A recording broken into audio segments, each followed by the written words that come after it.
Tu veux savoir comment les riches vivent dans des villas, roulent dans des voitures de luxe, sans jamais vendre aucune de leurs actions, sans jamais déclarer un vrai salaire et surtout sans payer ou très peu d'impôts. Alors sache déjà qu'ils ne vivent pas du tout comme toi, ils vivent avec du crédit. Et je ne parle pas de n'importe quel crédit, là il s'agit du crédit Lombard.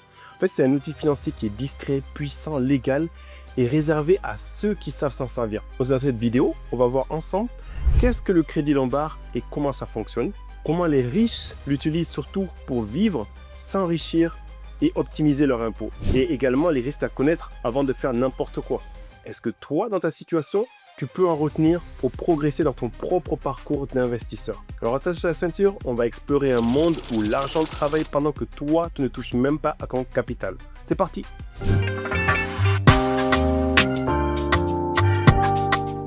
Bonjour et bienvenue sur cette chaîne, je suis Boubacar Diallo. Ici on parle d'investissement, de business et de technologie. Je suis moi-même entrepreneur et investisseur depuis 2010 et mon objectif c'est de t'aider à épargner de l'argent et savoir comment l'investir. Donc le premier investissement que je te demande de faire c'est de t'abonner sur cette chaîne si ce n'est pas déjà fait, activer la cloche pour ne pas rater les prochaines vidéos. Et également en ce moment, inscris-toi pour le JAMA Summit, l'événement incontournable pour les investisseurs, le 15 et 16 novembre 2025 à Paris, sur le site web summit.jama.co. Ok, alors commençons par les bases. C'est quoi le crédit Lombard? Donc le crédit Lombard, c'est un prêt garanti par des actifs financiers. Par exemple, si tu as un portefeuille boursier avec des actions Apple, Tesla, un ETF S&P 500 ou même une assurance vie, alors tu peux aller demander en fait à ta banque de te prêter de l'argent cash en mettant ces actifs en garantie, en gage. En fait, tu n'as pas besoin de vendre, tu gardes tes titres toi-même, tu continues à toucher des dividendes ou à profiter en fait de la valorisation, mais tu as le cash en main que la banque t'a prêté. Exemple, si tu détiens 500 000 € en actions diversifiées, ta banque va te proposer un crédit Lombard de 50 à 70% de cette valeur. Elle ne prend pas trop de risques. Par exemple, tu vas obtenir 250 à 350 000 € en cash sans rien vendre. Okay? Et le prêt il est souvent à un taux très faible, entre 2 et 4%, parfois même moins, et peut être remboursé plus tard ou jamais, tant que la valeur de ton portefeuille reste suffisante. Alors à présent, on va voir comment les riches utilisent ce crédit pour vivre et s'enrichir. En fait, le coup de génie, vraiment, c'est que les riches ne vendent pas leurs actions. Continue à les détenir. Pourquoi? En fait, parce que vendre égale impôt sur la plus-value et parfois, ça va te coûter super cher. Donc ils font quoi? Ils vont utiliser le crédit Lombard pour à la fois acheter une nouvelle propriété ou financer leur train de vie ou encore investir dans d'autres actifs pour jouer sur l'effet levier de la dette qu'ils viennent de recevoir. Donc, ils vont garder leur capital investi qui, lui, il va continuer à travailler pour eux pendant ce temps-là. Il va faire d'autres petits. On prend l'exemple. L'entrepreneur va vendre sa boîte, il va toucher 2 millions d'euros qu'il place directement à l'assurance vie et ETF.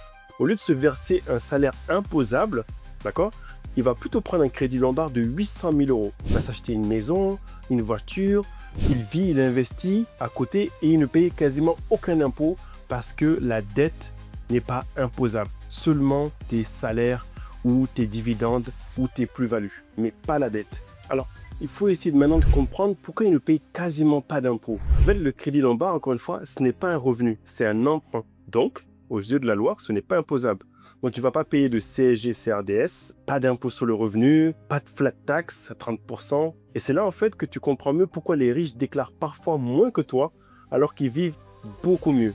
Ok? Mais attention quand même, c'est pas tout rose. Il faut faire attention à la taxe PUMA, protection universelle maladie. Si tu déclares en fait peu ou pas de revenus du tout, tu peux être taxé d'office jusqu'à 10 000 € par an, juste pour avoir droit à la sécurité. Donc la solution, ça va être de se verser 20 000 € de revenus, déclarés minimum, avec les dividendes, loyers, rémunération, pour éviter cette taxe. Passons maintenant au risque du crédit Lombard. Okay, donc en fait, c'est pas non plus magique, il faut pas arriver. D'ailleurs, on va voir trois risques principaux en fait. Le numéro 1, ça peut être celui qu'on appelle l'appel de marge. Donc si la valeur de ton portefeuille chute, donc avec un marché baissier, la banque peut exiger plusieurs choses. Soit d'apporter plus de garanties, qu'elle ait moins de risques, soit de rembourser une partie du prêt, ok, ou encore de vendre automatiquement tes actifs même à perte. En 2, l'effet levier mal maîtrisé.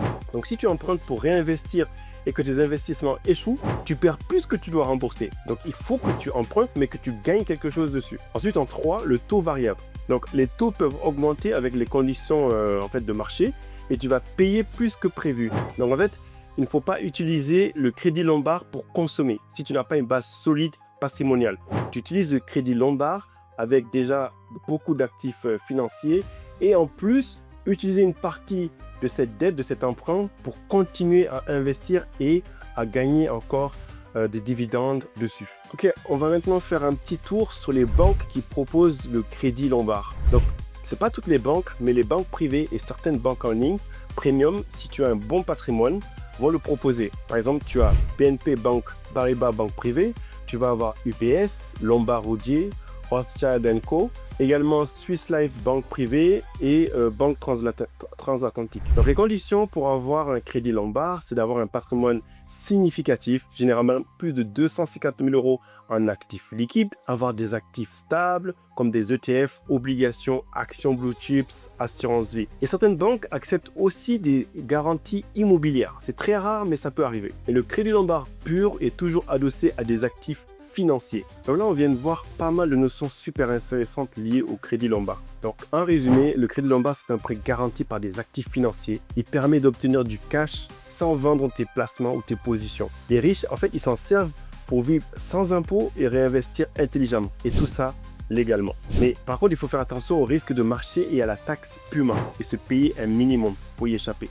Donc, en résumé, c'est vraiment un outil puissant, mais à manier avec stratégie. Tu l'as compris, le crédit lombard, c'est l'arme secrète des riches pour rester riches. En fait, optimiser leur impôt et multiplier leur capital sans le dilapider. Ce n'est pas réservé à une élite inaccessible, mais ça demande une vraie discipline financière et une bonne éducation. Et toi, dis-moi, est-ce que tu connaissais ce mécanisme? Est-ce que tu envisagerais un jour d'en profiter? Dis-moi en commentaire, je lis tout. Et ça m'intéresse vraiment parce que c'est un sujet que j'ai connu tard, mais que je trouve super intéressant et très puissant. Si tu veux apprendre à bâtir ton propre patrimoine, viens également au Salon des investisseurs le 15 et 16 novembre 2025 à Paris. Et surtout, abonne-toi sur cette chaîne, partage cette vidéo avec un pote qui pense encore que la dette, c'est quelque chose de mal et qu'on veut s'en débarrasser rapidement.